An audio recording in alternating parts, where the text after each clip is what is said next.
Di media pembelajaran mengenai pengenalan dasar HTML, kali ini akan membahas tentang berkaitan dengan paragraf ya. Paragraf dan tentunya judul juga yaitu head. Nah, kemudian di situ gimana caranya kita akan membuat. Nah, pastikan dulu kita sudah siapkan konten yang nanti akan kita gunakan. Nah, ini salah satu konten yang sudah saya siapkan.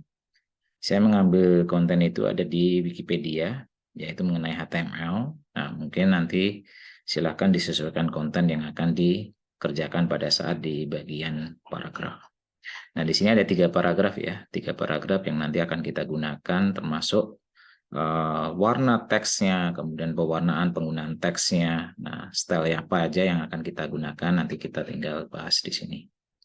Nah, di sini kita akan mencoba tentunya kita sudah siapkan dulu ya format dari HTML-nya dulu. Jadi format HTML dasarnya seperti ini, yang seperti yang kita pernah kita bikin. Jadi nanti kita simpan dalam bentuk nama filenya adalah .html. Nah, kita kasih nama di sini misalnya belajar paragraf, pembuatan paragraf pada HTML. Oke. Kalau sudah, kita coba masukkan datanya. Ini kebetulan banyak teksnya. Jadi pastikan kita letaknya di mana, di antara bodi pembuka dan bodi penutup. Nah, biasanya di sini kita letakkan di dalam sini, misalnya saya ambil contoh ini, saya 1 paragraf dulu ya. Di sini 1 paragraf dulu biar kelihatan, karena pastinya akan panjang di sini. Nah, kelihatan ya. Jadi kalau saya semua masukkan, nanti ini akan geser ke bawah. Nah, ini teks yang ada di dalamnya ini. Ya. Nah, misalnya kita tahap kedua adalah memasukkan paragraf kedua ya, yang ada di sini. Kita masukkan ke dalam proses di sini. Jadi ini mau di enter atau mau disatuin juga tetap bisa ya. Tetap nanti pada saat di browser juga tetap menyatu juga. Kita save lagi, nanti kita masukkan. Nah, anggap aja kita baru 2 ya, biar kelihatan di sini. Kemudian kita save ya. Kita save dengan nama latihan03.html. Kebetulan ini saya sudah simpan ya, namanya latihan03 sekarang. Nah, sekarang gimana caranya untuk menampilkan seperti tadi ya. Kita masuk ke direktori C, kemudian di pembelajaran HTML. Nah, di sini ada latihan03, ekstensinya jangan lupa, jangan .txt tapi .html. Kemudian klik 2 kali di sini. Nah, nanti akan muncul seperti ini, saya besarkan. Nah, muncul, dia masih menyatu ya. Kan karena tadi yang sudah kita bicarakan bahwa kalau seandainya teksnya itu kita satukan, kemudian tidak ada format penulisan teks, maka dia akan tetap menyatu. Jadi penjelasan yang ada di bagian bawah paragraf pertama, yang kedua ini akan menyatu dengan paragraf yang pertama. Nah, untuk itu kita harus memberi paragraf di masing-masing. Yaitu di sini tinggal tambahkan P, yaitu dari kata paragraf. Jangan lupa penutupnya, karena itu penutup itu penting untuk membatasinya. Nah, penutupnya di sini kita save. Kita lihat di sini, kita refresh. Nah, udah kelihatan ya pembedanya sama yang di atas. Tapi walaupun yang di bawah ini sudah terpisah, tetap di sini diberi paragraf juga ya, biar tetap nanti kalau kita atur dengan format-format yang elemen-elemen yang ada di dalamnya itu nanti untuk terpisah. Jadi terpisah. Jadi di sini tambahkan P pembuka dan P penutup juga. Ini ada 2 paragraf ya yang sudah saya bikin. Nah, nanti kita akan coba untuk atur di dalamnya. Nih kita save. Kemudian kita refresh di sini ya. Nah, udah ini tetap sama ya kesannya. Nah, kita mulai ngatur di dalam paragrafnya itu sendiri. Nah, saya atur di bagian atas ya, berkaitan dengan paragraf. Nah, kita atur di sini biasanya di bagian paragraf itu ada pengaturan ya yang kaitannya dengan pengaturan perataan ya. Rata kanan, rata kiri, atau rata kanan atau rata kiri. Nah, itu bisa ya. Nah, ini bisa kita atur di dalam paragraf ini, ada namanya align ya. Jadi kita bisa ngatur di sini misalnya defaultnya adalah rata kiri. Jadi nggak usah kita tulis left lagi, tapi kalau rata kanan kita harus tambahkan right. Ya, nah seperti ini. Nanti otomatis kita save. Teks dari yang ada di paragraf pertama itu nanti rata kanan. Ini defaultnya adalah rata kiri. Pada saat kita refresh, nah dia pindah ke sebelah kanan. Nah, kalau yang di bagian bawah, mungkin saya pengen menggunakan pengaturan perataan yang rata tengah atau align center. Align sama dengan center. Nah, otomatis pada kita save, kemudian kita refresh, ya. Nah, otomatis dia ada di tengah. Nah, ini tergantung dari masing-masing perancang ya. Apakah kita butuh menggunakan rata kanan semua atau rata kiri semua atau rata tengah, itu bergantung dari desain rancangan kita. Nah, kita atur ya. Seandainya ada keinginan mengatur rata kanan rata kiri atau istilahnya justify. Nah, berarti kita bisa atur di sini, lainnya ganti justify. Ya. Jadi nanti dia akan berubah rata kanan rata kiri. Jadi mungkin lebih rapi ya. Ini saya refresh. Nanti yang bagian paragraf pertama akan berubah rata kanan rata kiri. Nah, dia sejajar ya.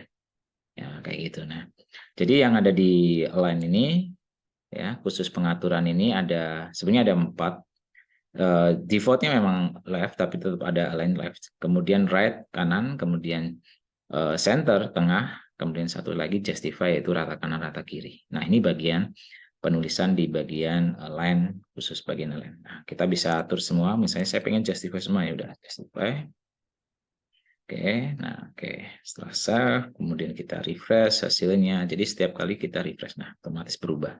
Ya, jadi rata kanan rata kiri. Nah, kemudian kita ingin mencoba sekarang berkaitan dengan penulisan yang ada di dalamnya, yaitu berkaitan dengan penulisan font. Di font, elemen font ini mungkin saya taruh di paragraf pertama. Ini letaknya di dalam paragraf ya. Kita bisa mengaturnya di paragraf. Kita tulisannya menggunakan font. Kemudian di font itu ada elemennya, ada apa aja. Di situ ada jenis, pengaturan jenis huruf, kemudian warna dan ukuran, size. Nah, di font sendiri ada pengaturan misalnya penggunaan ini ya, face-nya. Face itu berkaitan dengan jenis hurufnya. Nah, ini jangan lupa saya kutip. Saya tutup dulu ya biar nggak kelihatan. Nah, seperti ini. Face. Face ini berkaitan dengan jenis hurufnya. Nah, kita misalnya yang kita kenal di hurufnya itu ada jenis Arial. Nah, Arial seperti ini. Ini nama jenis dari hurufnya ya, Arial.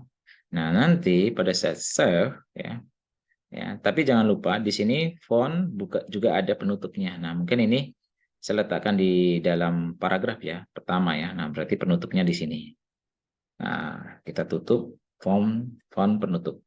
Ya, seperti ini. Kita save. Nah, ini nanti kita lihat ya, kita bandingkan sama yang belum saya gunakan format teksnya. Jadi sini masih sudah saya tambahkan, kita refresh nanti akan berubah jenisnya ya. Kita refresh. Nah, kelihatan ya. Nah, ini perbedaan sama yang di atas sama yang di bagian bawah. Ini kalau yang di atas sudah menggunakan jenisnya hurufnya Arial ya. Di bagian Arial. Nah, kemudian bisa mencontohkan lain misalnya yang kita kenal. Kalau Times New Roman itu adalah default-nya. Default dari di masing-masing komputer kemungkinan adalah Times New Roman. Tapi di sini kita bisa rubah misalnya kita kenal namanya Verdana. Nah, Verdana itu adalah nama face dari jenis hurufnya yang ada di komputer kita ya. Kemudian kita refresh di sini. Nanti akan otomatis ngikutin. Nah, mungkin lebih agak besar ya. Beda sama yang di bagian bawah. Nah, anggap aja kita menggunakan namanya Verdana ya di situ. Kita kembali lagi ke kode program. Nah, selain elemen yang ada di font itu face, ada satu lagi yaitu size. Jadi kita bisa ngatur juga size-nya. Size-nya ini kebetulan ada angkanya dari angka 1 sampai 7. 7 itu paling besar. Jadi kalau kita ketik misalnya anggap aja 1, kita face-nya 1, kita save, kemudian kita refresh, ini terkecil. Kita refresh kecil. Nah, kecilnya adalah sekian. Menurut kita, oh udah pas nih, ya udah kita bisa menggunakan ini. Tapi ada juga yang misalnya kita menggunakan yang angka terbesar, misalnya 7. Nanti akibatnya ukurannya teksnya itu menjadi paling besar. Ya. Nah, besar banget kan di sini. Jadi untuk teks kita untuk membaca mungkin agak kurang bagus ya. Biasanya digunakan untuk judul juga bisa ini ya. Nah, kita atur lagi kembali ke kode, rubah lagi di sini misalnya standar misalnya 3. ya, nggak terlalu tinggi, nggak terlalu besar, nggak terlalu kecil. Nah, kita lihat di sini apakah ukurannya pas nggak. Nah, sekian. Ya, ini kebetulan saya 150% ya. Kalau jadikan 100 ini sekian. Ya, nih sekian. 100%-nya di dalam browser case saya. Mungkin sekian. Kalau mau besarin lagi ya berarti nanti tinggal besarkan sesuaikan dengan ukuran. Kalau misalnya masih terlalu besar ya udah kecilkan lagi angka 2 kira-kira. Nanti akan mengecil juga dia. Nah, sekian. Jadi ini saya besarkan dikit lagi. Nah, sekian ya nanti. Jadi ukuran itu berpengaruh dari pengaturan di sini. Jadi hati-hati pengaturannya, ukuran size-nya itu antara 1 sampai 7. Itu juga angka yang terbesarnya ya. Nah, kemudian pengaturan berikutnya di sini selain font, di elemen font ini ada selain face, size, ada lagi satu lagi yaitu pewarnaan atau biasanya namanya color. Nah, di color ini ada dua bentuk ya. Ada yang menggunakan heksadesimal, ya, ada yang kode heksadesimal, ada yang menggunakan penamaan. Mungkin penamaan yang mungkin kita tahu misalnya antara warna, misalnya merah, misalnya gitu, itu tinggal kita tulis di sini adalah red, ya, tinggal red penamaan ya ini khusus penamaan. Kita save, kemudian kita refresh nanti akan tulisan akan menjadi warna merah, ya kan? Nah, begitu juga kalau kita kenal warna apa yang kita atur ya. Nah, misalnya blue, biru ya. Nah, kita save, kemudian kita refresh. Nah, warnanya jadi biru.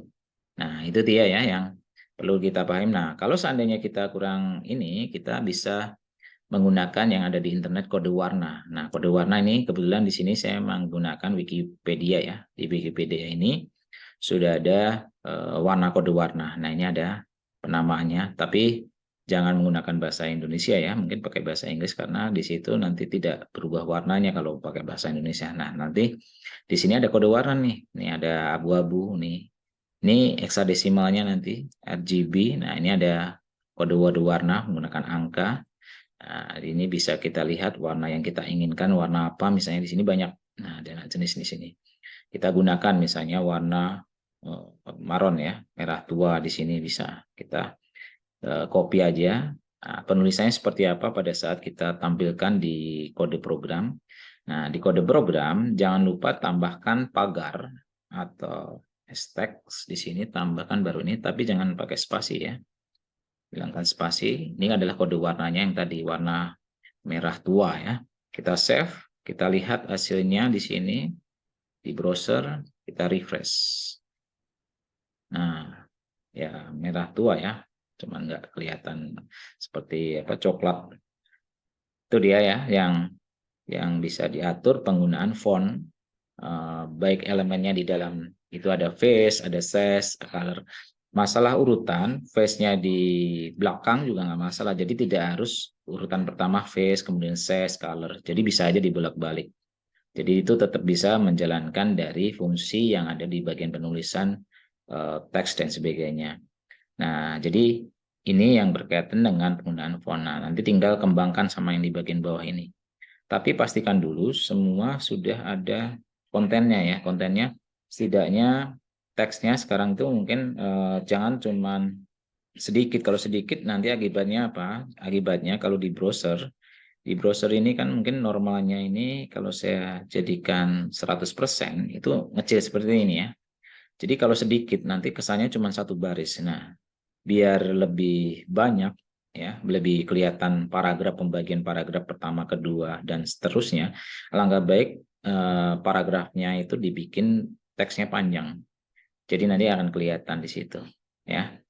Oke, itu yang sebagai masukan untuk pengembangan lebih lanjut yang sudah kita pelajarin di sini berkaitan dengan paragraf, kemudian jenis font yang kita gunakan di sini ya, baik jenisnya huruf sama ukuran dan terakhir adalah warna. Jadi warna tadi ada dua ketentuan, penggunaan kode warna yaitu RGB atau berkaitan hexadesimalnya, kemudian satu lagi yang penamaan. Penamaan kita tinggal sudah tahu namanya, misalnya warna merah tinggal red langsung otomatis berubah.